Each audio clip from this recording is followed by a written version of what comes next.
In the year 1403, on the eastern continent of America, in the great state of Czechia, this is Henry Blacksmith, son of the famous Martin Blacksmith and mother.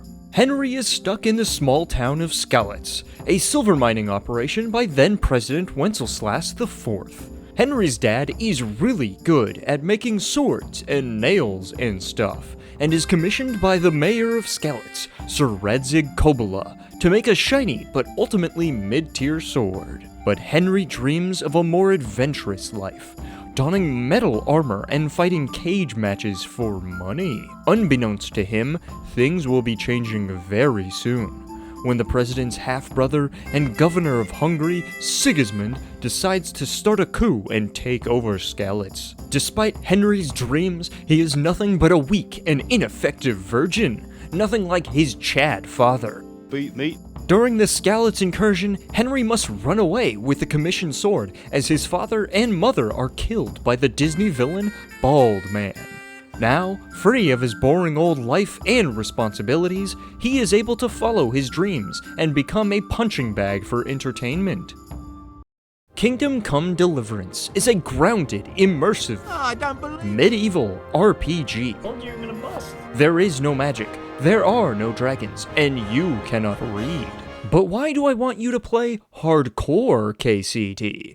Simply put, KCD does hardcore better than any other RPG, and it's the intended way to play by the developers. And that's a fact, not an opinion. The game starts with you dying because you are bad at the game. But Jesus Christ be praised! You have been reborn with some minor deformities, of which you must pick at least 2 of. But do not fear, for they are mild inconveniences on your journey to become Czechia's next top model. The negative traits are as followed. Nightmares. You were genetically predispositioned to having nightmares, and after you wake up you are cursed with -2 to all of your stats. This nightmarish perk can only be defeated by waiting for 2 hours after waking up. I usually take it. Claustrophobia. You are terrified of a helmet with a face cover. Your attacks are weaker. But why would you wear one when you're such a handsome boy? This one I can't pass up. Hemophilia. You bleed so much.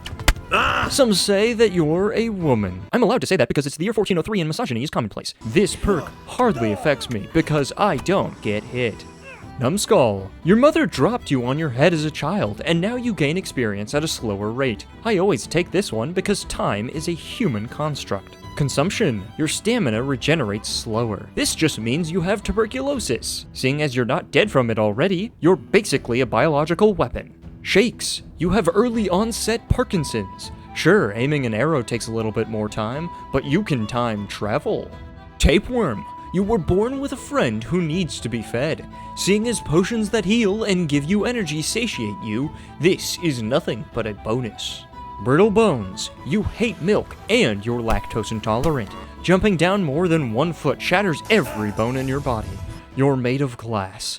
And now that we know who you are, I know who I am. Because of the kids! Somnambulant. Sometimes you wake up lost in the woods. This perk ties into my 2 favorite features of hardcore, the survival mechanics and the map.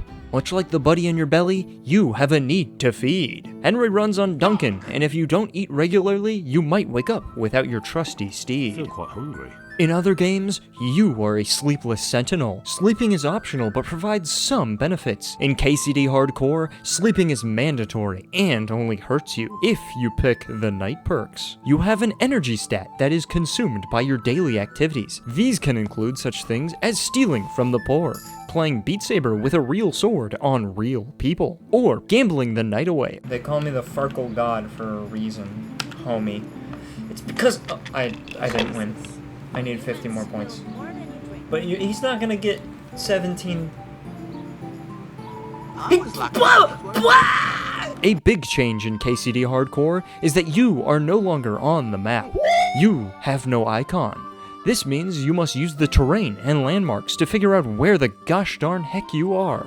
But fear not, for landmarks are aplenty. KCD was crowdfunded, and the people who backed the game had their names put on crosses that act like markers. These are put in convenient places, allowing you to figure out where you are quite easily, as long as you stick to the roads. One thing you will also notice is that you have no HUD. You cannot see your health, you cannot see your stamina, and you cannot see where your sword is aiming. The only way you can tell where your sword is aiming is by looking at it. But most detrimentally, you cannot see where your bow is aiming. This means you have to trust in the heart of the arrow to guide you true. But if you want more than just belief, there are in-game ways to practice. So how much will you bet?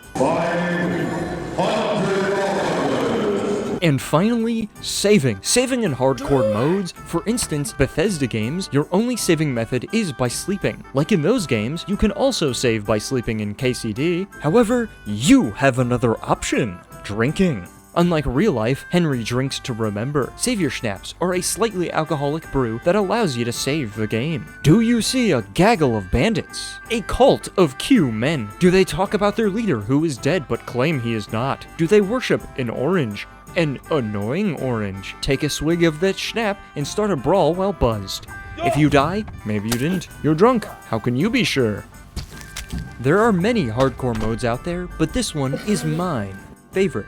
If you are into immersive action RPGs, I cannot recommend anything better, because that doesn't exist. Jesus Christ be praised. Play hardcore. My final message. Goodbye.